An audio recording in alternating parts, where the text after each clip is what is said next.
भगवते वासुदेवाय।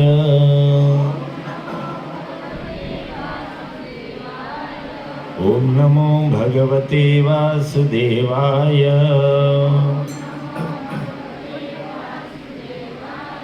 ओम नमो भगवते वासुदेवाय।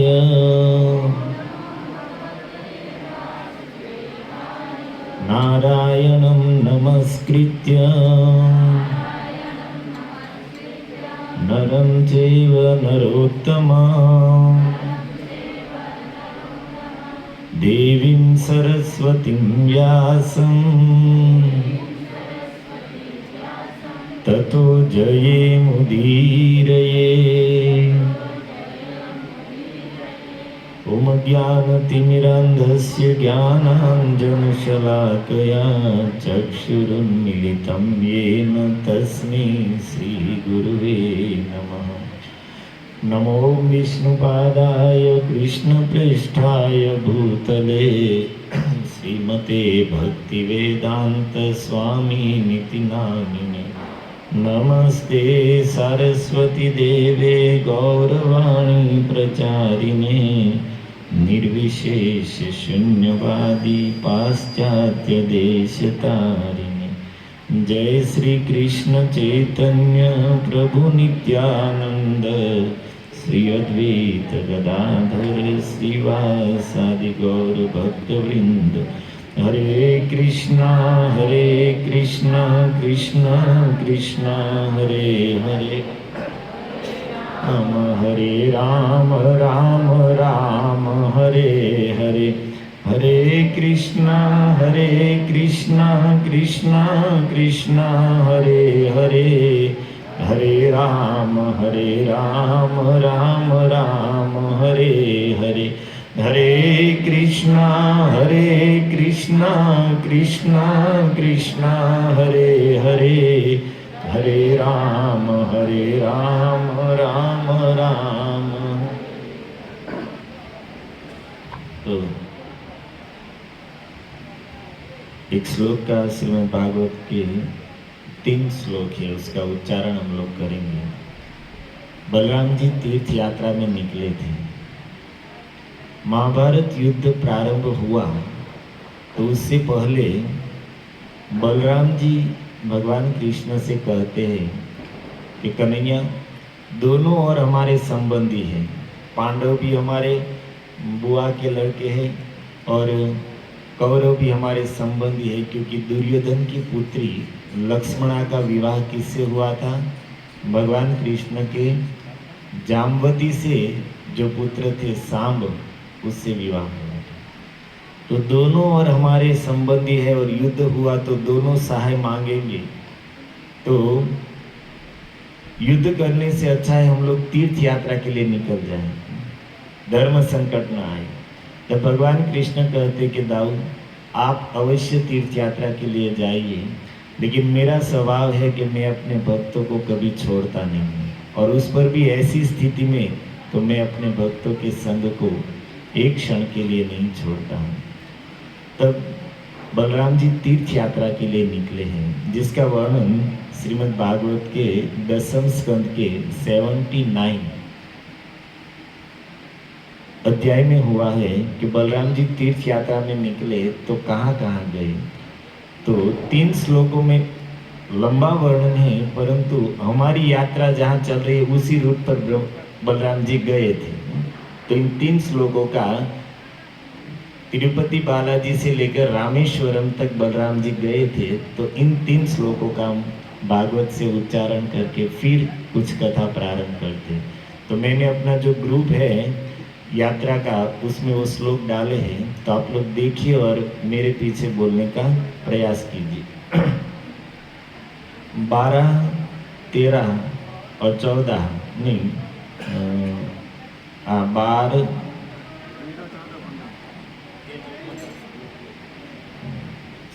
13, 14 और 15 3 श्लोक हैं।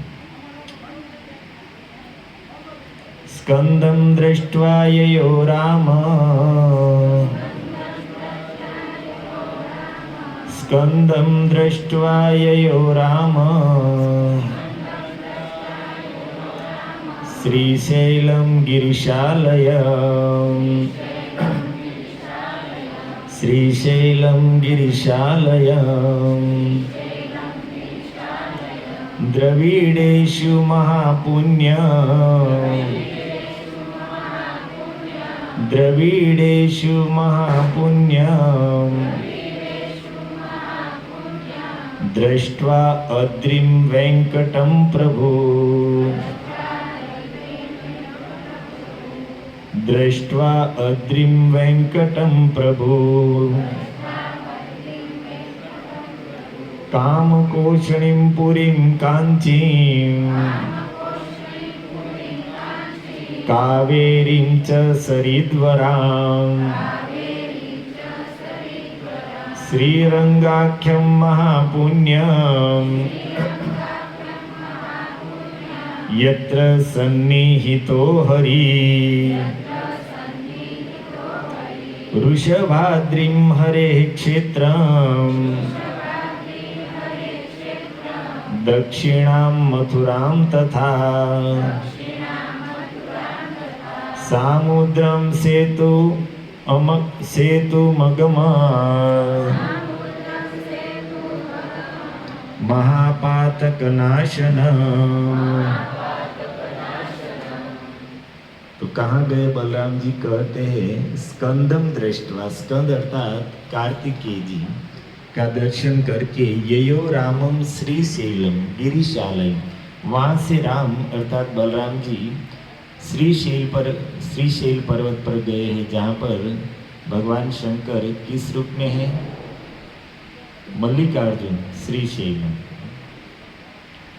और वहाँ से पवित्र द्रविड़ देश में से पसार होते हुए दृष्ट्वा अद्रिम वेंकटम प्रभु, उस पर्वत का दर्शन किया जिस पर भगवान वेंकटेश के रूप में विराजमान है, अर्थात यहाँ पर तिरुपति बालाजी। और फिर यहाँ से कामकोशनी पूरी कांचीपुर हम जाएंगे, यहाँ से कांचीपुर जहाँ पर भगवान वरदराज के रूप में विराजमान है। और फिर वहाँ से कावेरीं च सरिद्वरम, नदियों में सर्वश्रेष्ठ है उस कावेरी नदी पर गए हैं, वहाँ पर भी हम जाएंगे। श्रीरंगाख्यम महापुण्यम यत्र सन्निहितो हरि, और फिर बलराम जी गए हैं श्रीरंगम, जिसके लिए कह रहे हैं कि महापुण्यम अत्यंत पवित्र स्थान है, और यत्र सन्निहितो हरि, जहाँ पर भगवान हरि का नित्य वास है। तो इसलिए आप लोगों को वहाँ पर 3 दिन रोकना है। श्रीरंग क्षेत्र, यहाँ से हम जाएंगे श्रीरंग। और कावेरी नदी के लिए शब्द आया सरिद्वरम, नदियों में जो सर्वश्रेष्ठ है। तो वहाँ पर आप लोगों को 3 दिन बड़े मजे से कावेरी नदी में स्नान करना है। और फिर वहाँ से आगे होते हुए क्या कहते? सेतुबंध, सामुद्रम सेतुम अगमत महापातक नाशम। तो इसी बलराम जी ने जिस मार्ग से ब्रज यात्रा की, दक्षिण भारत की यात्रा की, उसी मार्ग से हम जाएंगे। तो सबसे पहले तो आप सभी भक्तों का स्वागत करते हैं कि हमारे इस्कॉन मीरा रोड श्री श्री राधा गिरधारी मंदिर भक्त वृंद द्वारा आयोजित इस कार्तिक यात्रा में पधारे हुए आप सभी भक्तों का स्वागत है। सबके चरणों में दंडवत प्रणाम करते हैं। विशेष रूप से हमारे मातेंद्र निमाय प्रभु आए हैं, गरुदत्त प्रभु आए हैं, और भी परम पूज्य कुंडल कृष्ण प्रभु आए हैं। प्रभु जी बाहर गए हैं, कमल लोचन प्रभु जी आने वाले हैं। तो मुझे इन भक्तों ने कहा प्रभु जी वक्ता बढ़ गए हैं हमारे पास, तो आज आप कह दीजिए बाद में नंबर लगे या न लगे।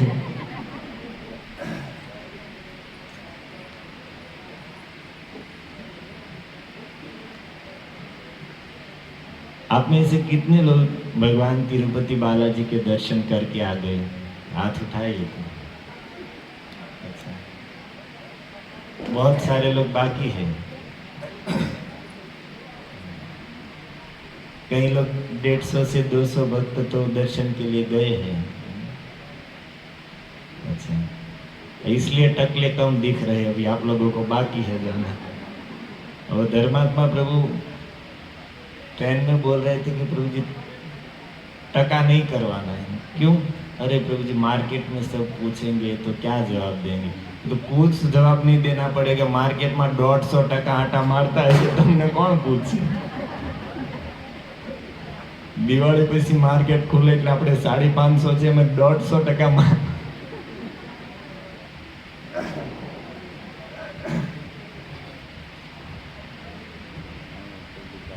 तो भगवान तिरुपति बालाजी की प्रागट्य की कथा तो बहुत लंबी है, उतना समय हमारे पास नहीं है। लेकिन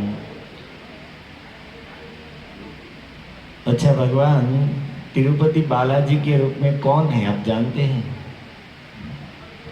कौन है? हाँ, भगवान राम। अच्छा, और क्या कहना है? तिरुपति बालाजी बाल कृष्ण। प्रभुपाद जी यहाँ पर आए थे, 10 दिन तक तिरुपति बालाजी में रुके थे। और प्रभुपाद जी जो ऐसा चमत्कार किए हैं, आज तक इतिहास में बड़े बड़े आचार्य हुआ, लेकिन प्रभुपाद जी को कृष्ण ने यह यश दिया है, देश विदेश में कृष्ण भक्ति का प्रचार किया। तो यहाँ पर आए तो यहाँ के जो तिरुपति बालाजी की जो कमेटी है, उन लोगों ने भी प्रभुपाद जी के लिए ऐसी व्यवस्था की कि लाइन में नहीं खड़ा रहना है, जब भी इच्छा हो सीधे ही भगवान बालाजी के सामने। और प्रभुपाद जी ने कहा है तिरुपति बालाजी इज चाइल्ड कृष्ण, बाल कृष्ण। और भगवान तिरुपति, ये पूरा जो प्रदेश है पर्वतमाला, उसको तिरुमाला कहते हैं। और उस पर बसने के कारण भगवान को तिरुपति कहा जाता है। नहीं तो मूल नाम इसका क्या है? भगवान तिरुपति का मूल नाम बकुला देवी कथा में आएगा। जो माता यशोदा ही बकुला देवी के रूप में प्रकट हुई। द्वापर युग में जब द्वारिका में भगवान थे, माता यशोदा मिली हैं तो कहा कि पुत्र, मैंने तुम्हारी बाल लीलाओं का बहुत सुख लिया, लेकिन एक माँ के लिए सबसे बड़ा आनंद होता है अपने पुत्र का विवाह। माँ के लिए सबसे बड़ा उत्सव है पुत्र का विवाह। और तूने इतने सारे विवाह किए, लेकिन मुझे एक भी विवाह में शामिल होने का या तो एक भी विवाह करवाने का सौभाग्य नहीं मिला। तो बेटा मेरी भी इच्छा है कि मैं भी धाम धूम से तुम्हारा विवाह करवाऊं।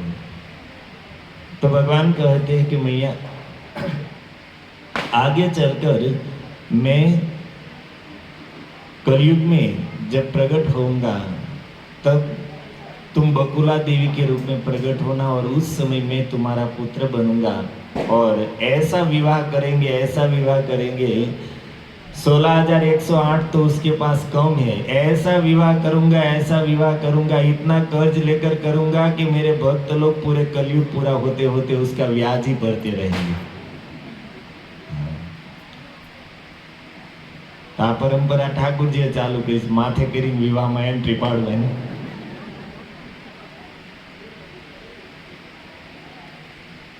तो बकुला देवी से भगवान जब मिले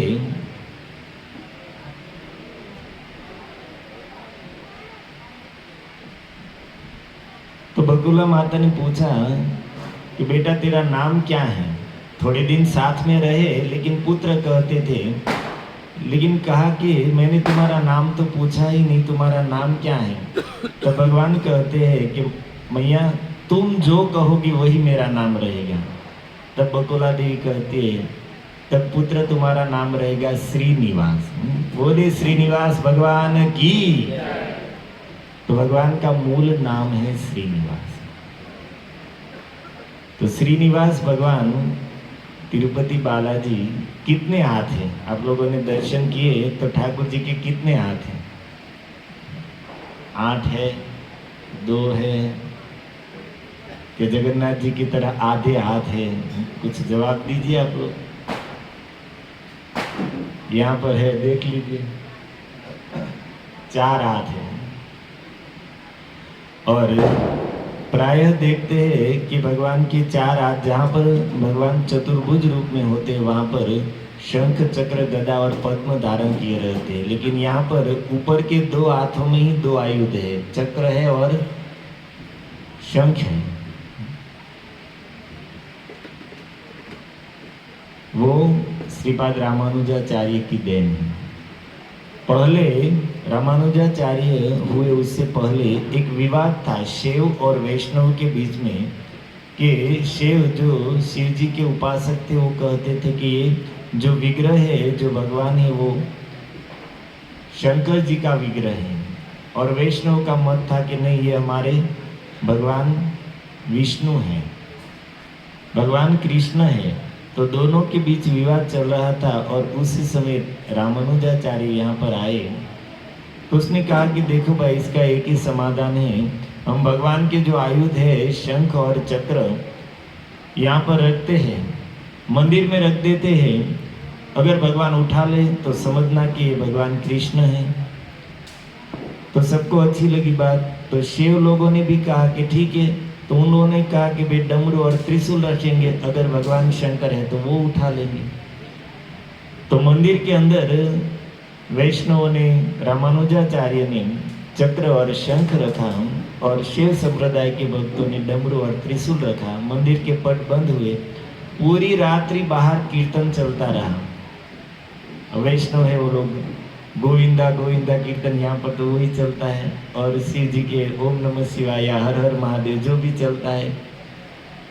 और सुबह में जब पट खोला तो क्या देखा सबने कि भगवान श्रीनिवास ने शंख और चक्र को अपने दोनों ऊपर के हाथ में धारण करके रखा था।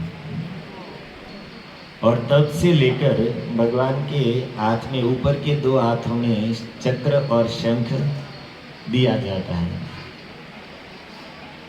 अच्छा, 2 हाथ ऊपर के उसमें चक्र और शंख है, फिर दूसरे 2 हाथ कैसे हैं? एक हाथ ऐसे करके खड़े हैं। आप लोग जो बाकी है वो जाए तो अच्छे से दर्शन कीजिए, ठीक है। एक हाथ कैसे है? ऐसे है। ऐसे मीन्स चरणों की ओर। भगवान कह रहे हैं कि अगर मनुष्य जीवन सफल करना हो, सुख और आनंद चाहिए, संसार की संपत्ति चाहिए, धर्म, अर्थ, काम, मोक्ष कुछ भी चाहिए, तो इन चरणों में आओ, इस चरणों का आश्रय लो। और ये बात भागवत में लिखी है।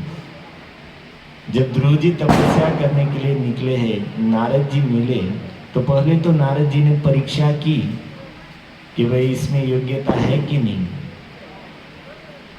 लेकिन ध्रुव जी उसकी परीक्षा में पास हुए। तब नारद जी कहते हैं कि बेटा, तुमने सही मार्ग पकड़ा, चुना है। जनन्या अभिहित यो पंथ सवे निह श्रेयसाय। तुम्हारी माँ ने जो तुम्हें मार्ग बताया है वही ठीक मार्ग है। माता सुनीति ने क्या कहा था कि बेटा तुम्हें राज्य चाहिए, तुम्हारे पिता से श्रेष्ठ राज्य तुम्हारे दादा मनु महाराज के पास है, जो त्रिलोक के राजा है, स्वर्ग से लेकर त्रिलोकी का राज्य उसके पास है। और तुम्हारे दादा मनु महाराज से श्रेष्ठ राज्य ब्रह्मा जी के पास है, जिसके पास ब्रह्मलोक का राज्य है। परंतु पुत्र, तुम भगवान नारायण का भजन करके उनको प्रसन्न कर लोगे तो ब्रह्मा जी से भी श्रेष्ठ राज्य वह भगवान तुम्हें देंगे। तो इसलिए नारद जी कहते कि जनन्या अभिहित यो पंथ, तुम्हारी माँ ने जो तुम्हें भगवान नारायण के भजन का मार्ग बताया है वही सबसे श्रेष्ठ कल्याण करने वाला मार्ग है। और फिर नारद जी कहते हैं कि पुत्र, इस संसार में कुछ भी चाहिए, धर्म अर्थ काम मोक्ष य इच्छेत श्रेय आत्मन एकम एव हरेस्तत्र कारणम पाद सेवनम। धर्म अर्थ काम मोक्ष कुछ भी चाहिए, श्रेय आत्मन अथवा तो भगवत प्रेम चाहिए, एकम एव, इसके लिए एक ही उपाय है। एकम एव हरेस्तत्र कारणम पाद सेवनम, भगवान श्री हरि के चरणों की सेवा ही एकमात्र उपाय है। जीवन में कुछ भी चाहिए, इन चरणों के आश्रय से ही सब कुछ मिल जाएगा। तो जो बात श्रीमद् भागवत में कही है वही भगवान मानो चरणों की ओर इशारा करते हुए कह रहे हैं कि इस जगत में कुछ भी चाहिए तो इन चरणों का आश्रय लो। इसलिए ऐसा करके खड़े हैं। भागवत में भगवान की इस चरणों की महिमा गाई है। देयः सदा परिभवग्नम अभीष्ट दोहम तीर्थास्पदम शिव विरंची नृतम। ये चरण भगवान के शिव विरंची अर्थात शिव जी और ब्रह्मा जी भी जिसमें प्रणाम करते हैं, जो भवाब्धि पोतम संसार समुद्र को पार करने के लिए एकमात्र जहाज के समान है। भृत्यार्थे हम चरणों में आने वाले जीवों की समस्त आरती दुखों को हरण कर लेते हैं। ऐसे वंदे महापुरुष ते चरणार विंदम। तो भगवान कह रहे कि भाई इन चरणों में आओ। ठाकुर जी को लगा होगा कि भाई कलयुग में स्मार्टफोन का यूज करते करते ये लोग इतने बुद्धिमान हो जाएंगे, सूरत और मुंबई वाले के इशारे में समझ जाएंगे। मैं ऐसा इतना कहूंगा तो समझ जाएंगे कि भाई इन चरणों में आना है। और कहते हैं बुद्धिमान को इशारा काफी है। अच्छा, एक हाथ ऐसे और दूसरा हाथ कैसे है? यहाँ पर देखिए तो दिखाई दे रहा है आपको, जो काले कलर के खड़े हैं ठाकुर जी तिरुपति बालाजी, ऐसे है। कैसे? इसलिए भगवान ऐसे हाथ करके खड़े हैं कि अगर इन चरणों का आश्रय लोगे तो संसार समुद्र अपार और अथाह संसार समुद्र आप लोगों के लिए कमर से भी छोटा हो जाएगा, कमर से एक गड्ढे के समान हो जाएगा।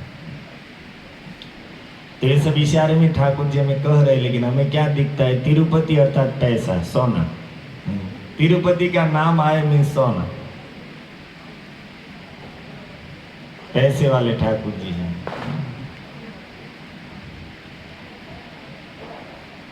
भगवान ने लक्ष्मी जी को स्पष्ट आदेश दिया है, कलयुग में मेरे भक्तों के ऊपर तुम विशेष कृपा रखना, क्योंकि वो लोग देंगे तब मेरा ब्याज कुबेर को पहुंचेगा।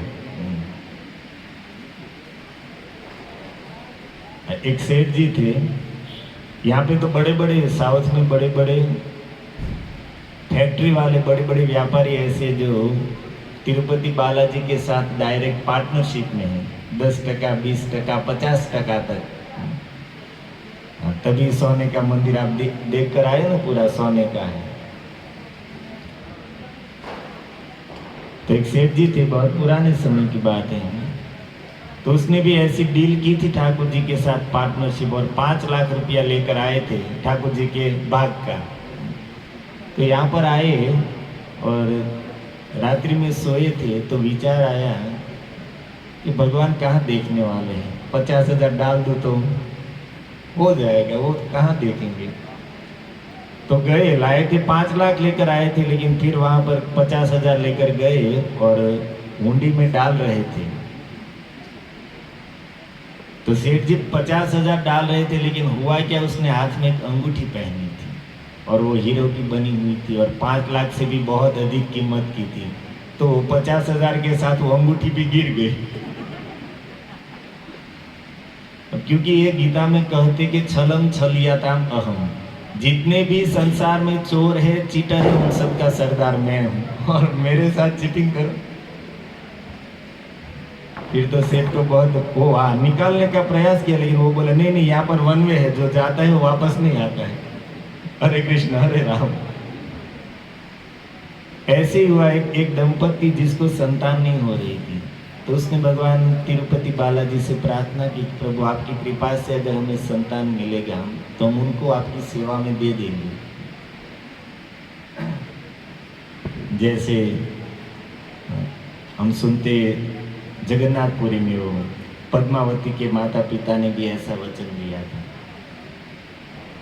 तो भगवान की कृपा से एक पुत्र हुआ और थोड़ा बड़ा हुआ, तो ये दंपति लेकर आए दर्शन के लिए। और पहले तो वचन दिया था, लेकिन फिर सोचा कि भाई एक ही संतान है, अगर दे देंगे तो फिर बुढ़ापे में सेवा कौन करेगा, हमें कौन संभालेगा, खेती कौन संभालेगा, काम धंधा कौन संभालेगा। और यही होता है, पहले भक्त लोग भी ऐसा कहते थे हम पुत्र को ब्रह्मचारी बनाएंगे, फिर धीरे धीरे तो लेकर आए, तो वहाँ पर जो हुंडी है जगन्नाथ जी की, तो वहाँ पर पहुँचे तो पुत्र को कहा उसकी माँ ने कि बेटा ये पैसा उसमें हुंडी में डाल दे। प्राय ऐसा होता है, हम लोग कहीं जाते हैं, साधु संत हो या मंदिर हो, तो बच्चों को ही पैसा हाथ में देकर कहते कि डाल दो। और अच्छा है, क्योंकि इसी बात से उन लोगों की आदत बनेगी देने की और सुकृति बनेगी। तो ऐसे ही उसकी माँ ने उसको पैसा हाथ में देकर कहा कि हुंडी में डाल दो। तो बच्चे के हाथ में पैसा दिया, नोट दी और बोला डाल दो, लेकिन वो डाल ही नहीं रहा है। बच्चे को क्या, वो तो पकड़ के खड़ा है नोट। 2-3 अरे भाई डालना, ऐसे ऐसे कहा तो करते करते हाथ से लड़का ही हुंडी में गिर गया। और फिर निकालने का प्रयास किया और निकाला। फिर वो वहाँ पर जो थे पंडे लोग, उसने कहा कि मैया अब ये वापस नहीं आएगा।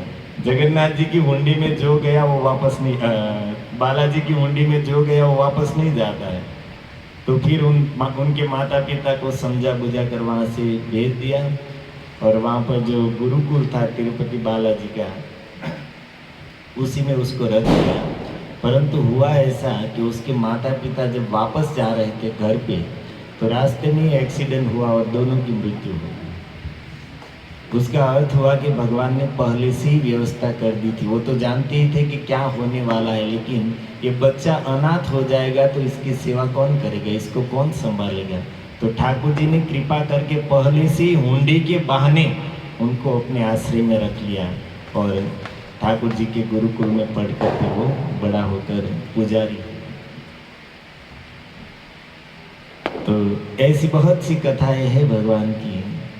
अच्छा, एक चोर ने भक्तों के संग में, आप जैसे बैठकर कथा सुन रहे, ऐसे गलती से बैठ गया कथा में और वहाँ पर सुना तिरुपति बालाजी में सोना ही सोना है, तो उसको तो मजा आ गया। कई समय से ढूंढ रहा था कि ऐसा कोई मिल जाए जिंदगी में एक बार चोरी की तो फिर चोरी करने की जरूरत न हो।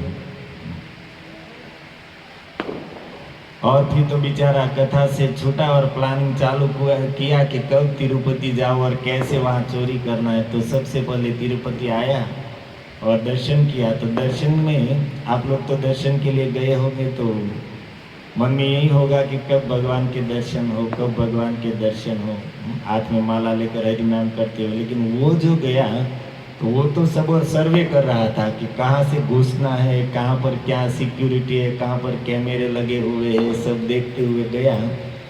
और वहाँ पर गया और देखा बालाजी पूरे सोने से ढके हुए हैं। तो बेचारा सब कुछ दर्शन किया और मालूम हुआ कि भाई उस समय, पुराने समय में तो इतना भीड़ नहीं रहता था और पर्वत के ऊपर है तो इतना ट्रैफिक भी नहीं रहता था। तो मंदिर शाम को शायद हो सकता है जल्दी बंद हो जाता होगा। तो सब कुछ जान लिया। फिर मंदिर बंद होने के समय गया, सब देख लिया था कहाँ से अंदर घुसना है, कैसे करना है। बारिश का समय था तो पर्वत के ऊपर से गया, तो चलते चलते पैरों में मिट्टी इतनी लग गई कि क्या कहते हैं, गारानाथ बूट बनी गए। गांव में जो रहे वो जानते हैं कि बारिश के सीजन में चलते हैं तो ये बूट हम पहनते हैं तो हम निकाल भी देते हैं, लेकिन वो गारे के बूट होते वो हम नहीं पहनते, वो चिपक जाते, निकलते नहीं। और बेचारे इतने क्या कहते, वो मिट्टी लग गई। मंदिर में गया तो सबसे पहले मंदिर का जो सीढ़ी था वहाँ पर पैर ऐसे ऐसे घिस कर वो निकाला, पैर साफ किया और फिर अंदर गया है। तो दीप प्रकट हो रहे थे और कोई था नहीं, सुनसान था।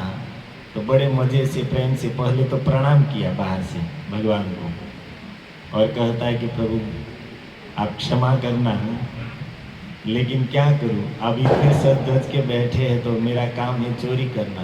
तो सब ठाकुर जी से बातें करते करते सब आभूषण उतार लिए और फिर सोचा कि इसको रखूं किस में। तो फिर बालाजी से कहता है कि प्रभु माफ करना, आपकी धोती निकालनी पड़ेगी, तो इसको किस में डालूंगा। और ठाकुर जी की धोती निकाली और उसने सब पैक करके वहाँ से निकला।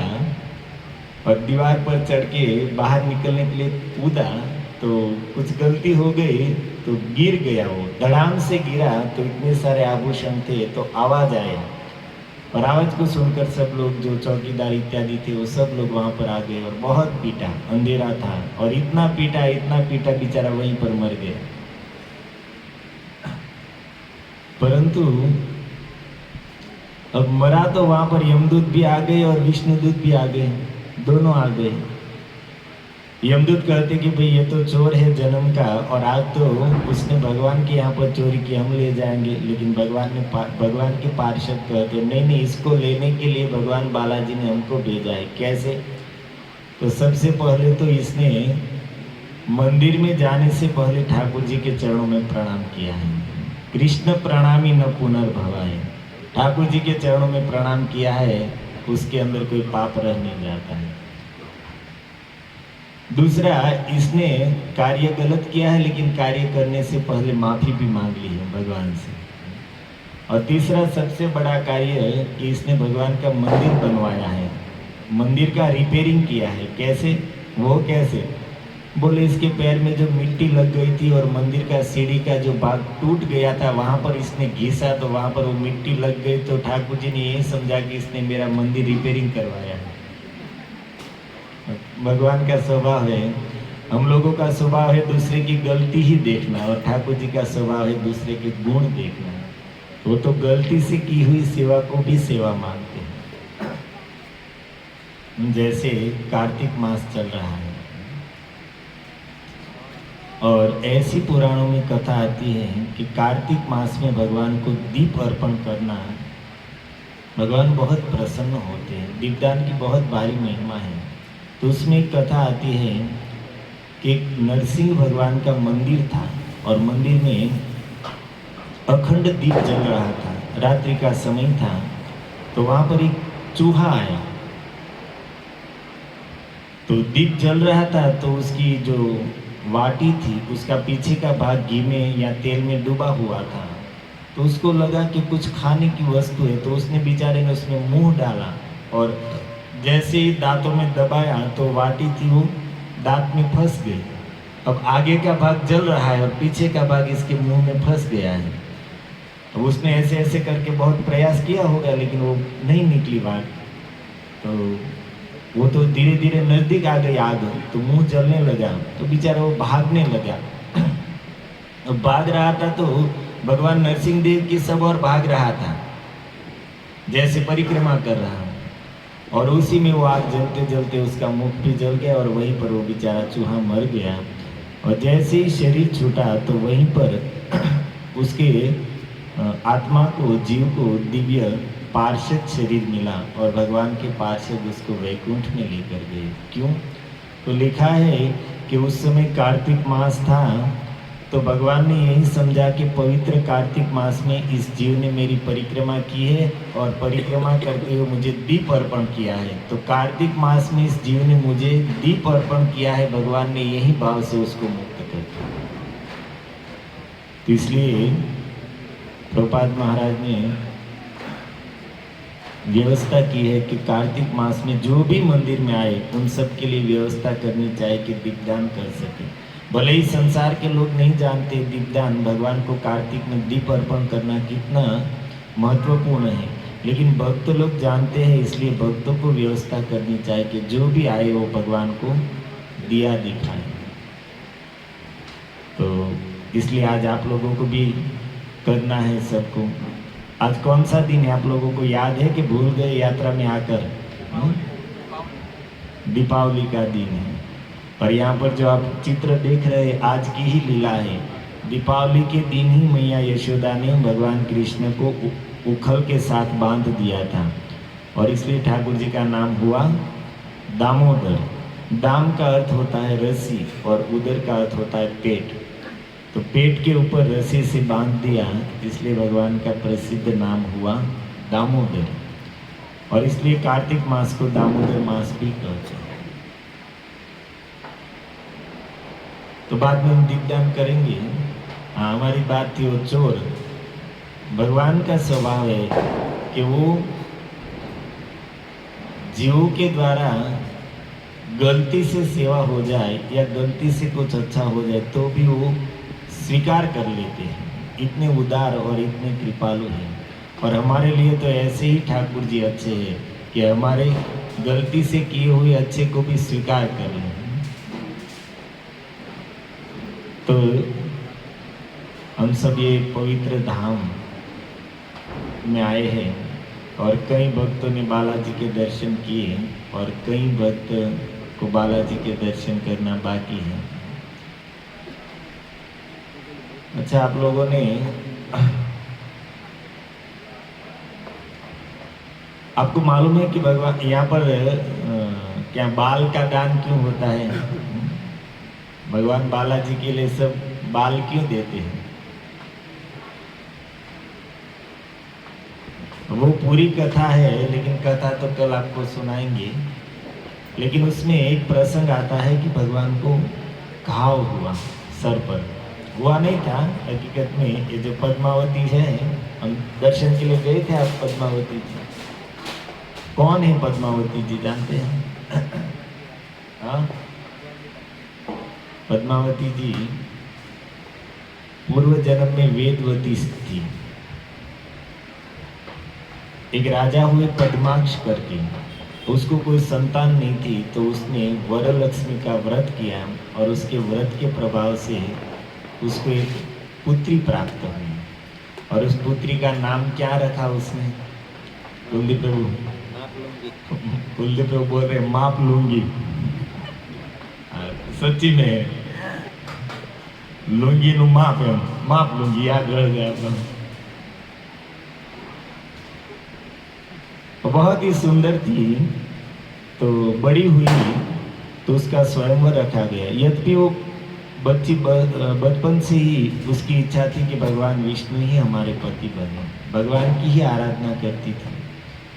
तो उसके पिता ने जब युवान हुई तो स्वयंवर रखा, तो उसके सौंदर्य की चर्चा सब जगह पर फैली हुई थी। तो पूरे देश से बड़े बड़े राजा राजकुमार कई लोग आए हैं उसके स्वयंवर में। और रावण को जब मालूम हुआ तो बिना समाचार के रावण भी वहां पर पहुंच गया। अब रावण को देखकर वहां से राजकुमार थे, कई राजा थे, सब भाग गए। जो बचे थे उसको युद्ध करके किसी को भगा दिया, किसी को मार डाला। और जब ये मापलुंगी के पिताजी पद्माक्ष राजा ने आक्रमण किया तो रावण ने उसको भी पराजित करके मार डाला। स्वयंवर सभा को उसने एक युद्ध मैदान में बदल दिया। और ये जो कन्या थी वो रावण की दृष्टि से बचकर वहां से स्वयंवर सभा से भागकर गांव में एक मंदिर था भगवान विष्णु का, वहीं पर जाकर आंखें बंद करके भगवान का ध्यान करते हुए भगवान के चरणों में रक्षा की प्रार्थना करती हुई बैठ गई। अब रावण ने सब जगह पर खोज की और उस मंदिर में भी आया, लेकिन भगवान की कृपा से रावण को वो कन्या नहीं दिखाई दी, तो वो चला गया।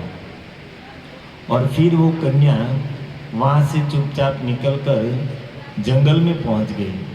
और जंगल में ऋषि मुनि हवन कर रहे थे, यज्ञ कर रहे थे, और उच्च स्वर से परस्पर स्पर्धा चल रही हो ऐसे वैदिक मंत्रों का उच्चारण हो रहा था।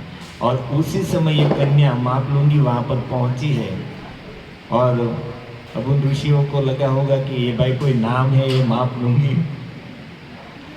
तो फिर उन्होंने रखा कि देखो भाई, हम जब वेदों का उच्चारण कर रहे थे उसी समय ये कन्या हमारे सामने आई है, इसलिए अब आज से उसका नाम रखते हैं वेदवती। वेदों का उच्चारण करते समय आई है तो नाम फिर रखा वेदवती। और उन ऋषियों से आशीर्वाद लेकर फिर वेदवती हिमगिरी पर्वत पर जाकर तपस्या करने लगी, कठोर तपस्या कर रही है भगवान को पति रूप में प्राप्त करने के लिए। और एक दिन विमान लेकर रावण वहां से निकला, तो जैसे ही रावण ने ऊपर से देखा कि इतनी तेजस्वी और सुंदरी कन्या यहाँ पर कौन है तपस्या कर रही है, रावण नीचे आया और देखा तो पहचान गया, तो मापलुंगी है।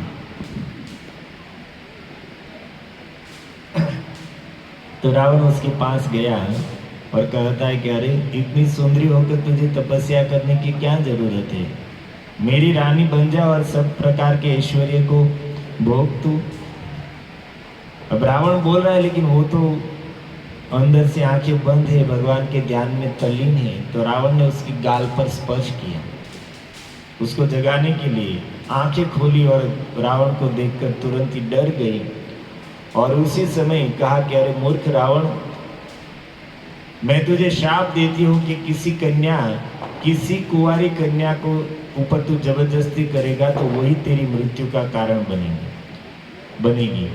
और रावण उसको जबरदस्ती उठाने का प्रयास कर रहा था। उसी समय उस कन्या ने अग्निदेव का स्मरण किया और अग्निदेव वहां पर प्रकट हुए तो तुरंत ही वो वेदवती अग्नि में समाहित हो गई। रावण के हाथ में कुछ नहीं आया और रावण चला गया। फिर जब त्रेता युग का समय ही था और भगवान वनवास में थे, पंचवटी में एक दिन लक्ष्मण जी कहीं कंदमूल फल लेने के लिए गए थे। सीता जी के साथ एकांत में बैठे हैं और राम जी ने कहा कि सीते, तुम पावक मह करो निवासा, अब तुम अग्नि में थोड़े दिन के लिए निवास करो, मैं कुछ लीला करना चाहता हूँ।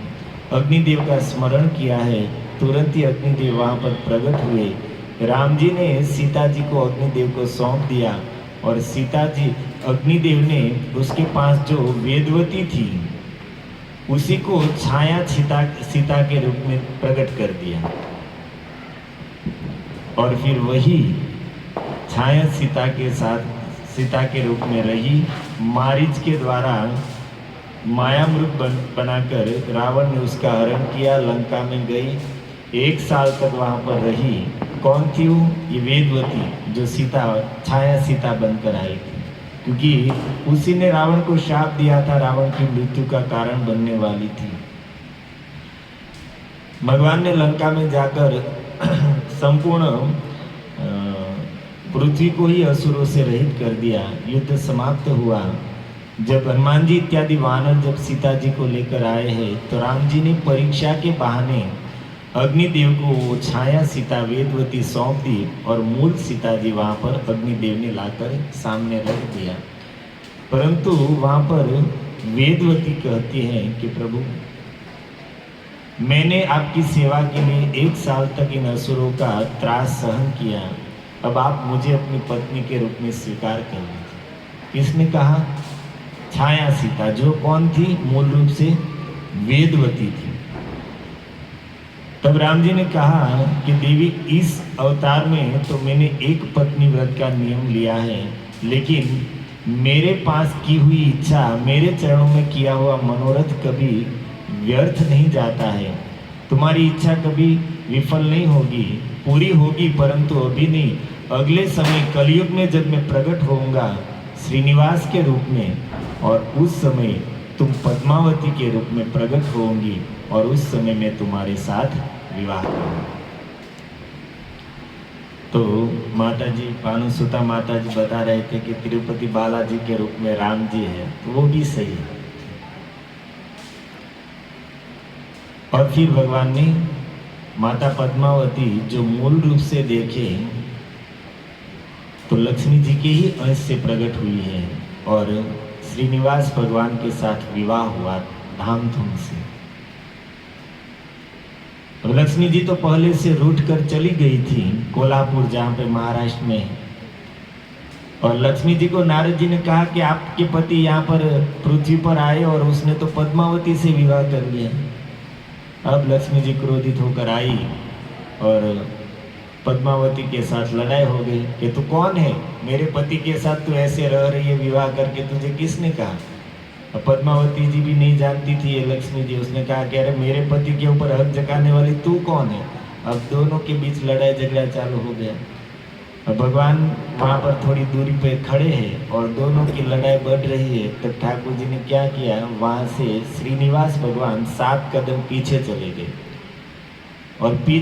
और वो दोनों के बीच लड़ाई चालू है, वाक युद्ध। और अब वाक युद्ध था, वो हाथ सफाई पर आ जाए उससे पहले भगवान थोड़ा पीछे गए और वहां से धड़ाम से आवाज आया। तो उन दोनों ने आवाज सुनकर डर गए और आवाज की ओर देखा तो क्या देखा कि उनके पति भगवान श्रीनिवास उन दोनों के देखते देखते पत्थर की मूर्ति के रूप में हो गए।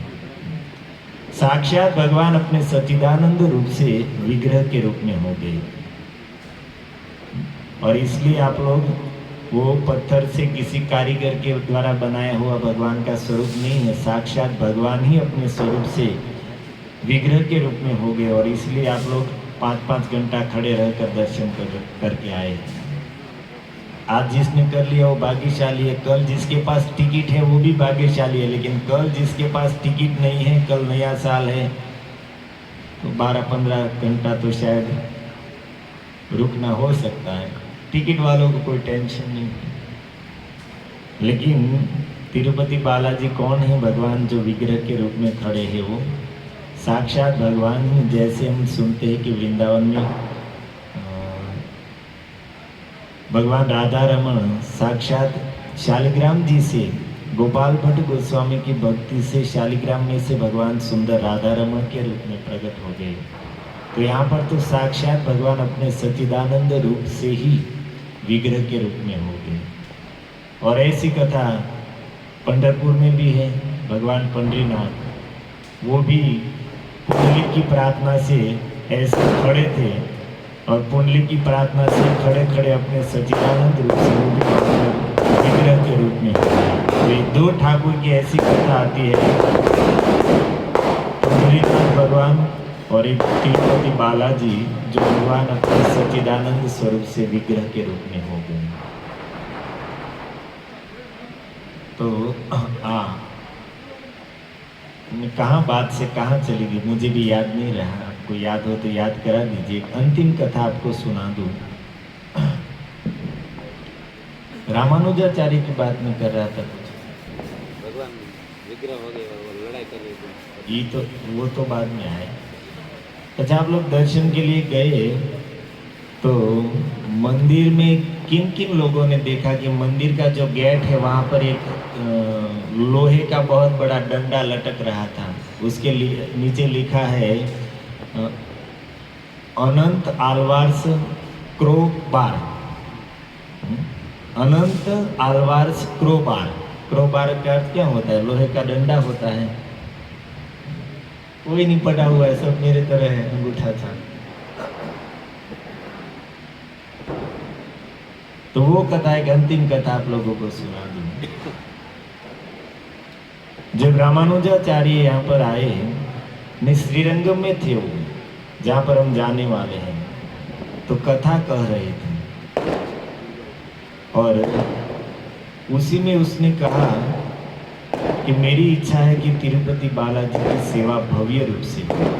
श्रीरंगम में जो प्रवचन चल रहा था तो वहाँ पर रामानुजाचार्य की असंख्य हजारों सन्यासी शिष्य बैठे थे, ब्रह्मचारी थे, गृहस्थ थे, और सबके बीच में कहा कि भगवान तिरुपति बालाजी की सेवा अच्छे से होनी चाहिए, क्योंकि उस समय पूरा ये प्रदेश गार्ड वन था, तो वहाँ पर कोई जाने वाला नहीं था। उस समय अगर आप लोग गए होते तो न कूपन टोकन की ज़रूरत पड़ती, न ऑनलाइन बुकिंग की ज़रूरत पड़ती, न लाइन में खड़ा रहना पड़ता। सीधे ही वहाँ पर पहुँचते तो बालाजी कहते आओ आओ, बड़ी मुश्किल से आया, कोई भक्त आ गया। ऐसी स्थिति, क्योंकि कोई वाहन व्यवहार था नहीं, सुविधा थी नहीं, और पर्वत के ऊपर गाढ़ वन था, तो सेवा इतनी हो नहीं पाती थी। तो रामानुजाचार्य ने कहा कि भगवान बालाजी को सबसे अधिक प्रिय है पुष्प, सुगंधित पुष्पों की सेवा, पुष्पों की माला। तो मेरी इच्छा है कि आप में से कोई वहाँ पर जाकर भगवान की बहुत अच्छे से और खास करके पुष्पों से सेवा करें। लेकिन किसी ने इच्छा नहीं जताई, सन्यासी ब्रह्मचारी किसी ने नहीं। तो अंत में बैठे थे गृहस्थ शिष्य, सब अंत में बैठे थे। तो उसमें जो अनंताचार्य थे, जिसको आलवार कहते हैं, श्री संप्रदाय में जो बड़े बड़े भक्त हुए उनको आलवार संबोधन करते हैं। जैसे हमारे यहाँ पर आचार्यों को हम गोस्वामी संबोधन करते हैं, ऐसे लोग आलवार संबोधन करते हैं। मुख्य रूप से बार है, लेकिन सबके पीछे आलवार लगता है। जैसे मिथिला में जो विदेह नगर के राजा हुए, सबको जनक ही संबोधन लगता है। सीता जी के पिता का नाम तो शिरध्वज जनक था। उस वंश में जो हुआ सबको जनक ही संबोधन लगता है।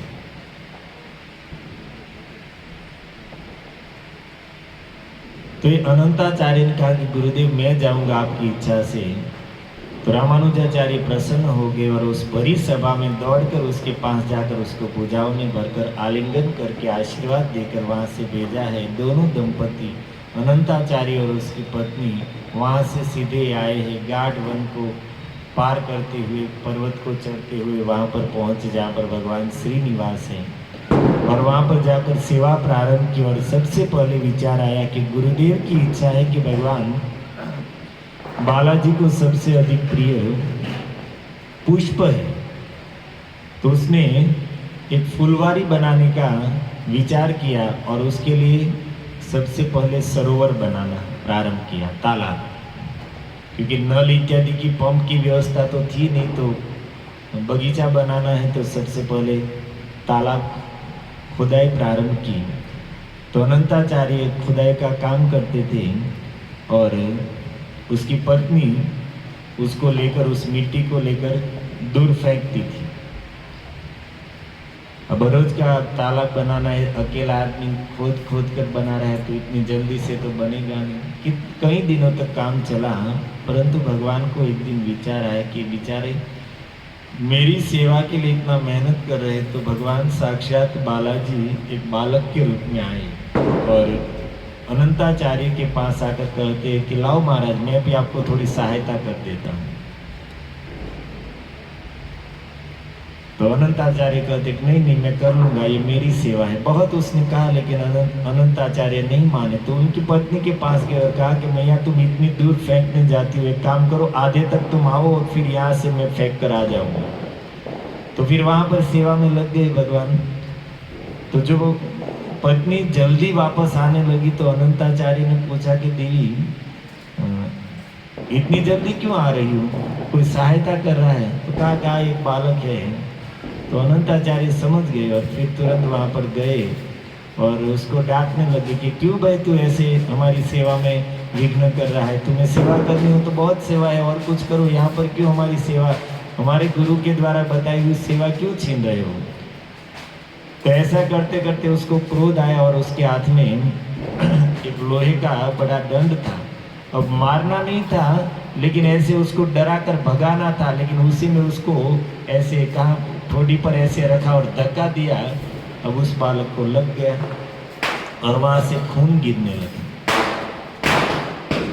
अनंताचार्य ने उसको रोकने का प्रयास किया तो फिर वो बालक भाग गया और ये अनंताचार्य उसके पीछे भाग रहे हो, बालक आगे भाग रहा है। भागते भागते वो बालक मंदिर के गर्भगृह में घुस गया और अंदर जाके अंदर से दरवाजा बंद कर दिया।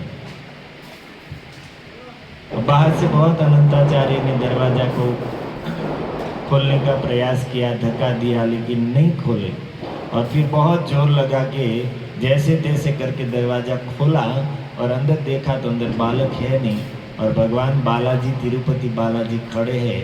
तो उसके यहाँ से दाढ़ी में से खून टपक रहा है। तब उसको समझ में आया कि ये बालक और कोई नहीं था, ये तो साक्षात भगवान ही इस रूप में आए थे। और फिर अनंताचार्य ने वहाँ से कुछ मलम बनाया और रूह के ऊपर लगाकर यहाँ पर रखते थे। तो कई वर्षों तक यही परंपरा के ठाकुर जी को लगा है।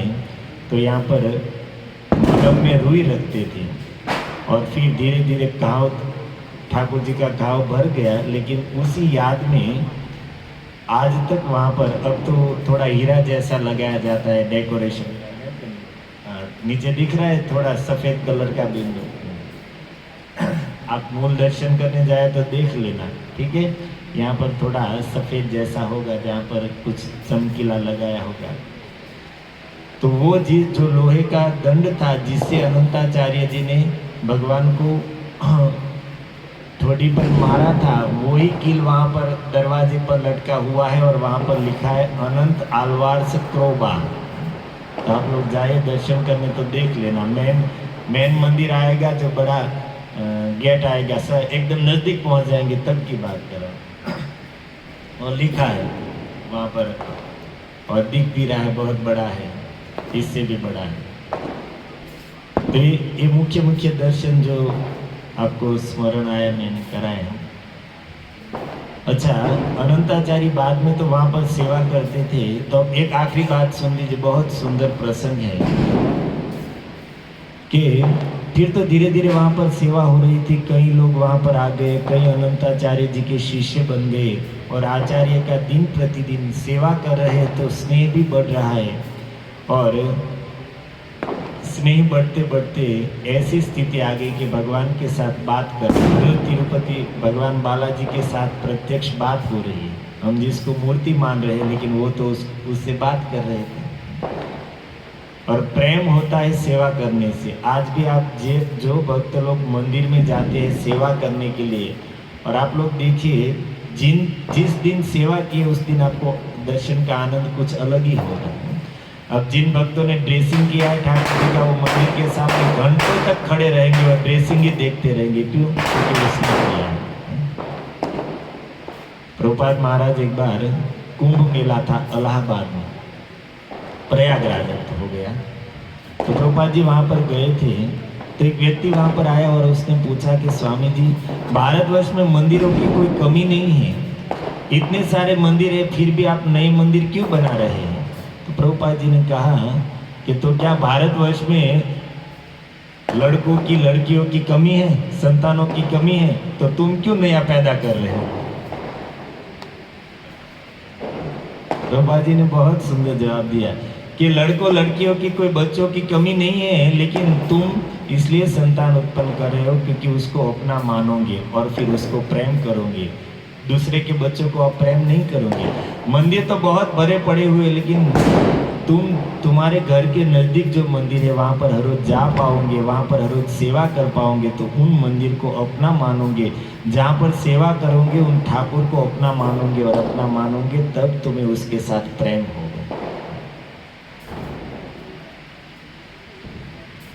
तो ये अनंताचार्य के असंख्य शिष्य हो गए,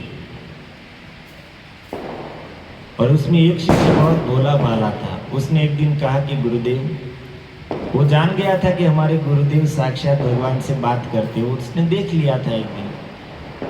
तो एक दिन कहता कि गुरुदेव, मैं तो बिल्कुल अंगूठा छाप हूँ, आपके जो शिष्य है वो तो बड़े बड़े योग्य है, कोई विद्वान है, पंडित है, अच्छी अच्छी सेवाएं जानते हैं, लेकिन मैं तो कुछ जानता नहीं हूँ। आप जो कहते वही थोड़ी बहुत सेवा कर लेता हूँ। तो बस मेरे मन में यही इच्छा है कि आप भगवान को पूछ लीजिए कि मेरी मुक्ति कब होगी, मैं कब इस संसार से मुक्त हो पाऊंगा।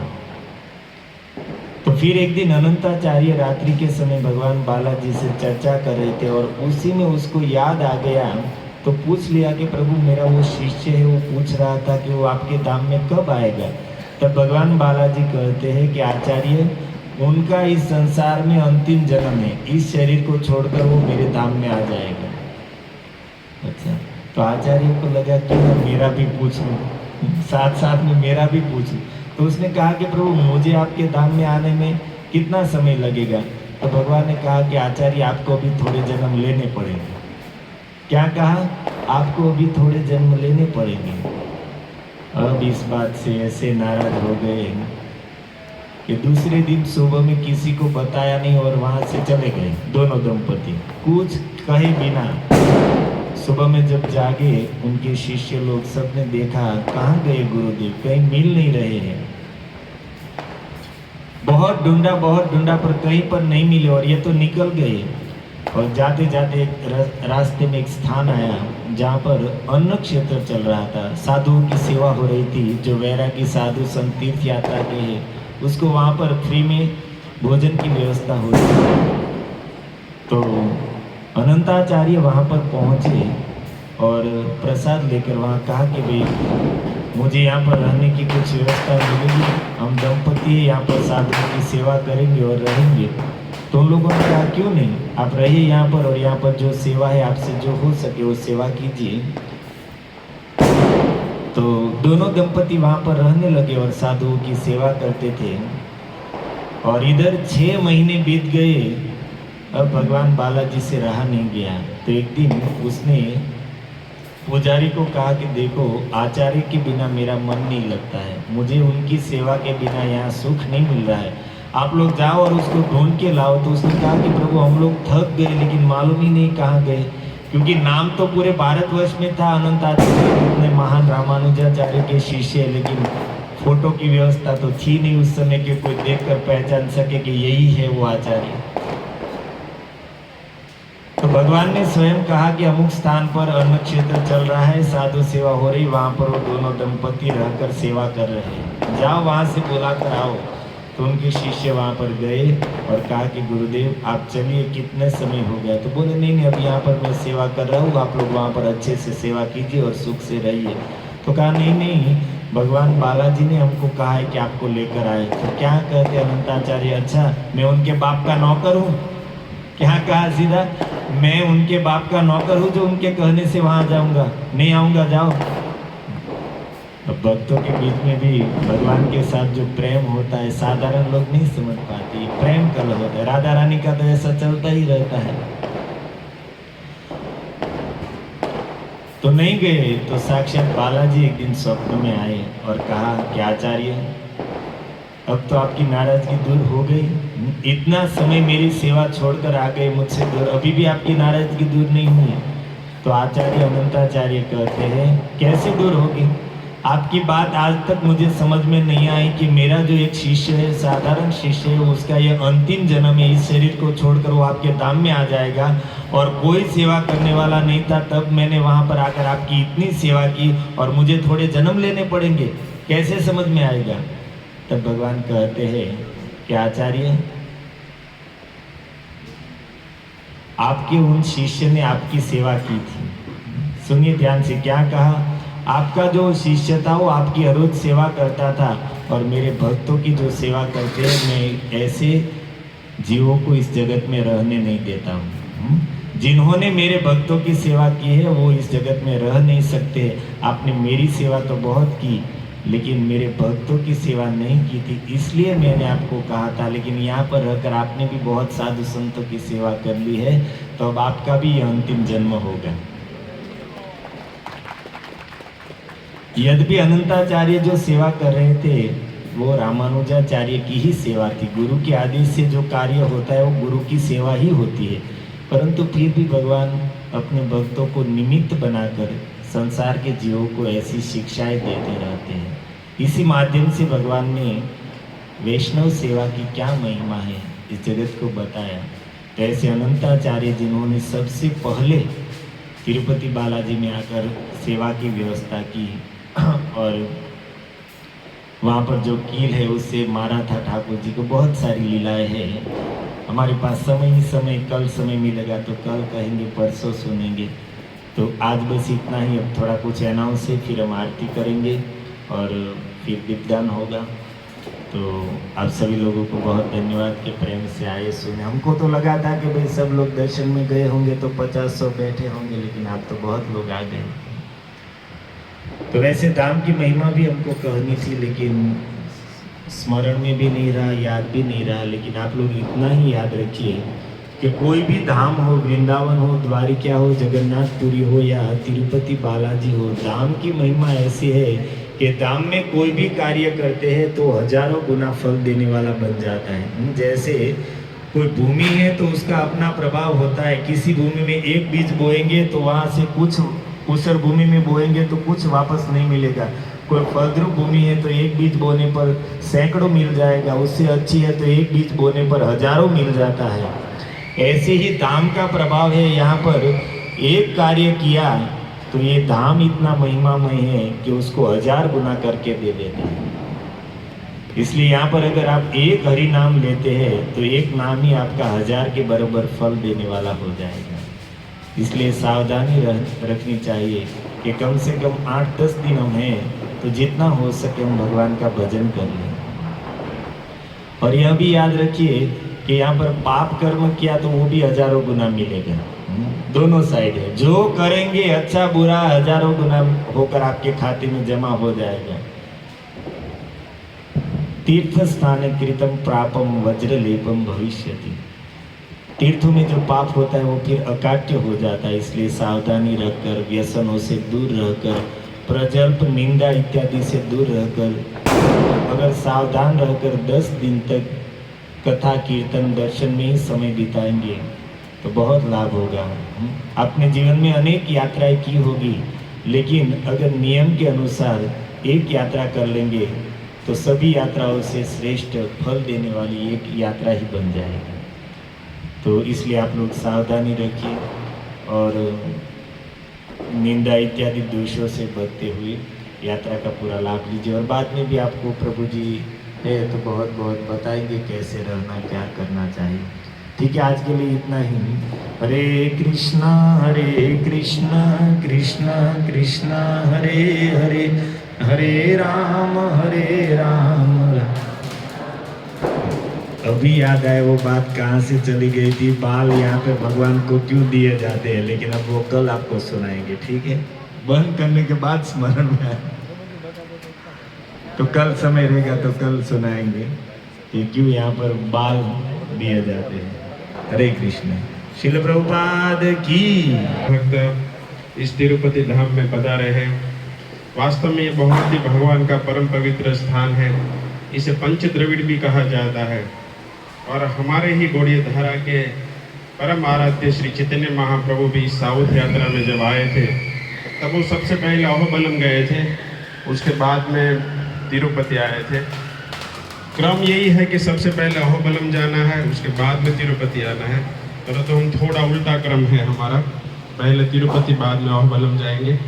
जो भी हो, परंतु ये बहुत ही पवित्र स्थान है, तो इस स्थान का आप सब लोग लाभ उठाइए। और विशेष अनाउंसमेंट ये है कि कल हमारी जो यात्रा है वो आज से ही चालू हो रही है।